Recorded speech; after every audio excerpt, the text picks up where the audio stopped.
Guys, something weird happened to me yesterday. Posted by Panna Cotta Ice Cream. Yesterday I went out with my mother to a mall. Went to a salon. We went to a Mexican restaurant and then we got home. At home we took baths. I gave my grandmother some Mexican food and then we went to our rooms.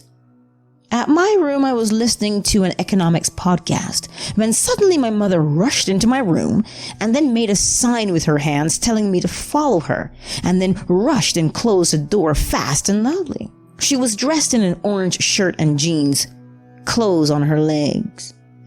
I got up and went to her room. She was asleep and dressed in white pajamas. I woke her up and told her what happened.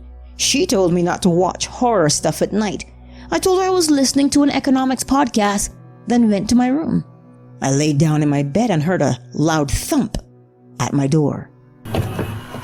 My haunted house experience, posted by Sammy, 1997. When I was around 12 or 13, my sister and I came across a game when we visited my cousins in Mexico.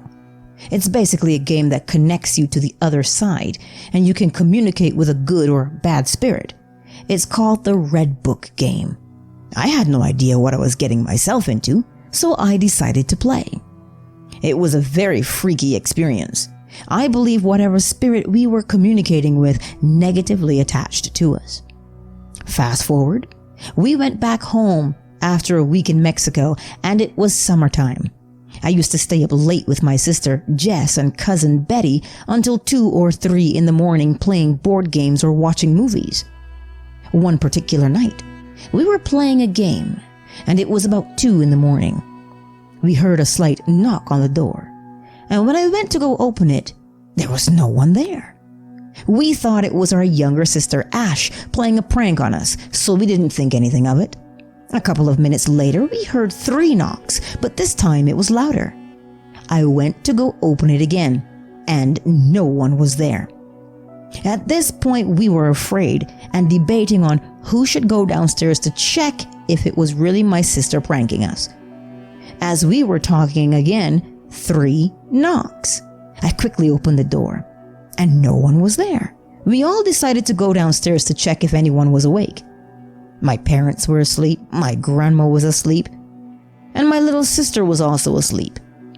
We ran back upstairs because we were horrified.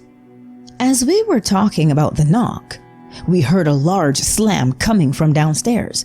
We had no idea what it was. Betty and Jess made me go check, of course, because I was the youngest. And it was our chimney protector that had flung across the room. My dad came out mad because he had work the next morning. He inspected the area to see what could have caused the fall. He was surprised because it is a pretty large and heavy object, but didn't believe it fell by itself and made us go to sleep. That was my first paranormal experience of many. Now this story I'm about to tell is my creepiest and worst experience I had.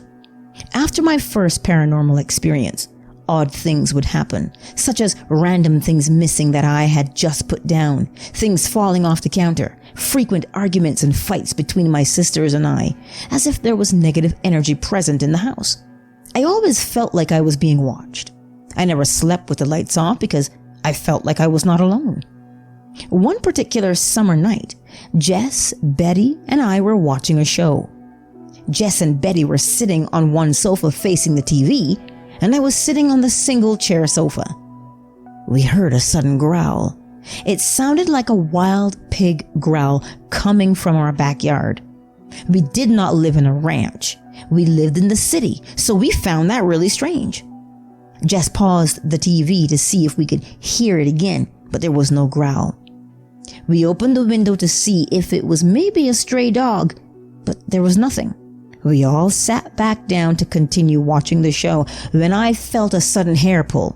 It was so aggressive my neck snapped back and hit the staircase. I shouted in anger because I thought it was my little sister messing with me. When I turned around, I saw a little human with pin black straight hair, straight bangs, pale skin, and a faint smile. I'm getting chills typing this. I quickly turned back around and jumped all the way to the sofa with Betty and Jess. I don't know how I jumped 5 feet from one sofa to the next, but I did it after I saw that shit. My sister Jess sat there in horror, shocked by what she saw. And we all ran upstairs to the room.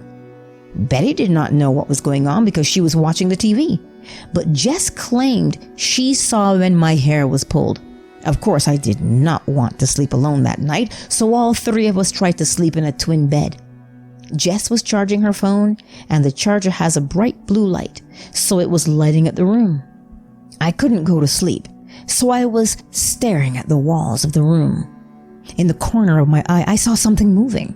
I glanced and I noticed a drawer was slowly opening. I kicked Jess and Betty so they could wake up, and I told them the drawers were opening. We all lay there in horror, watching the drawers open one by one. We hid under the covers and planned to make a run for it. I got the nerve to get up and run towards the door. The door was stuck. It wouldn't open. We were all crying in horror, trying to get out, and Betty forced the door open after what seemed like forever. My parents came out of their room and we couldn't even talk to tell them what happened. After we explained to my parents about the drawers opening, we went with my dad to show him. The drawers were all open. They were all opened in an even manner. He made us go to church and get blessed the next day. The priest also came over to bless the house. The story continued. Second creepiest encounter, the woman in black. After the house was blessed, paranormal activity was still occurring. We were seeing a black shadow figure run from one room to the next. We were hearing noises of someone running from one place to the next. When we were downstairs, we would hear someone jumping on the bed upstairs when we knew no one was there. I feel like this entity would mostly pick on my sister and me. My parents would see weird things happen, but they wouldn't tell us because they didn't want to frighten us. This one particular night I was lying on the sofa, watching a movie with my sister Jess. It wasn't too late because my parents were still awake in their room. Our living room is attached to the kitchen, so I was laying on the sofa facing the staircase, and Jess was laying on the other sofa facing directly towards the TV. After the movie finished, the credits came on, so it was pretty dark in the living room. The hallway light was on, so I can still see the glare in the kitchen. We were too lazy to get up and get the remote to change the TV, so we were just talking. We then got interrupted by sudden laughter. It sounded just like my mom's laugh, as if the entity was mocking her sound. My mom has the habit of scaring us all the time, since we would stay up late. We thought it was her. "Stop scaring us, Mom. We know it's you." Silence. No response. "Mom, is it you?" Still no response. My sister Jess and I were debating on who should get up and turn the lights on. We were too afraid since the living room was so dark, and the light switches were located by the kitchen, so it was a walking distance to get there. I got the courage to get up and turn them on. As I was walking towards the light switch, I saw a black figure. Definitely a woman, standing in the corner of the kitchen. You can see she had a black veil over her face and was wearing a big black laced dress. She had a smile on her face as if she was laughing or giggling. I quickly looked away and ran to my parents' room, and my mom was still awake watching TV. My sister Jess followed behind me. She saw the glare of the figure on the TV. Of course, my parents only said, "Stop watching scary movies and go to sleep." Because of that experience, I have never seen that movie, The Woman in Black, or Conjuring. It came out a year or two after that experience occurred. The entity I saw resembled those ladies in the black dress. Continued. One weekend, my parents had left for Houston for a mini vacation. They left my two older sisters in charge of the house. My sister Jess, Annette, niece, and I were gathered at the kitchen table talking about the creepy encounters that were occurring around the house. At that time, the negativity in the house was horrid. It felt like you were being watched by something everywhere you went. We did not want to be in the house at all. As we were chatting, we got interrupted by a noise coming from my parents' room. It sounded like something fell. My parents' room is right next to the kitchen and living room area, so we knew that sound came from their room. We all laughed nervously, thinking maybe it was just something outside. A few minutes passed, and we hear the same noise. It sounded like something was jumping off the bed and landing on their feet. What the fuck is that? Go check, I tell my sister Jess. We were all too scared to check, so we just stayed put, hoping we didn't hear it again. Shortly afterward, boom, boom, boom, someone was banging on the door of my parents' room. Wiggle, wiggle, boom, boom. The door, the knob was rattling, pulling very forcibly, as if someone was trying to open the door. My niece was 2 at the time. The knocks were so loud, she started crying profoundly. We quickly ran out of the house. We thought someone might have broken into my parents' room. We called our parents right away and asked them if they locked their room door or left any windows open. They were certain they locked their door and made sure windows were locked before they left. I believed it because my dad is the overprotective type. He always triple checks everything before he leaves, especially out of town. Wait, no, someone can't break in from inside a room. Why would they be tugging at the door from inside the room? Makes no sense. I told my sisters as we were standing outside. We decided to go inside and check. I had 911 on speed dial ready to call if anything bad happened. My parents' door was unlocked. We opened it and found pictures, batteries, my mother's candles thrown all over the floor. No windows were open. The fan wasn't on. No way this stuff could have fallen out of the blue. Something threw it off the dressers. We stood there, speechless, quickly walked out of the room and locked it behind us. Madeline. One morning I was up early watching TV. My grandma was in the kitchen cooking some breakfast. My parents were at work, and my sisters were still sound asleep. Well, I was bored, so I was playing with my mom's heart monitor. I don't know what it's called, but it's that device you use to hear the baby's heartbeat in the womb. I like to play with it because you could hear everything on it.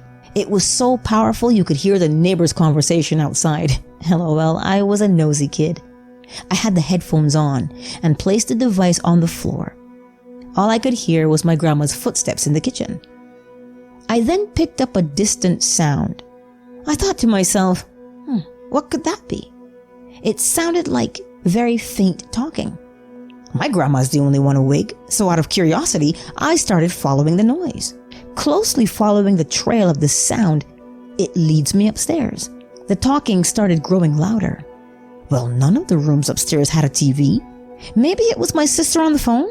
I put the device next to her door. Nothing. Silence. I took the headphones off and proceeded to follow the talking. It was coming from my oldest sister's room. She had moved out a few years ago, so we used her room as a storage for our winter clothes and toys. I opened the door and one of our old TVs with the VHS attached was turned on. The TV hadn't been used because we thought it broke, so it was tossed in the room with all the other junk.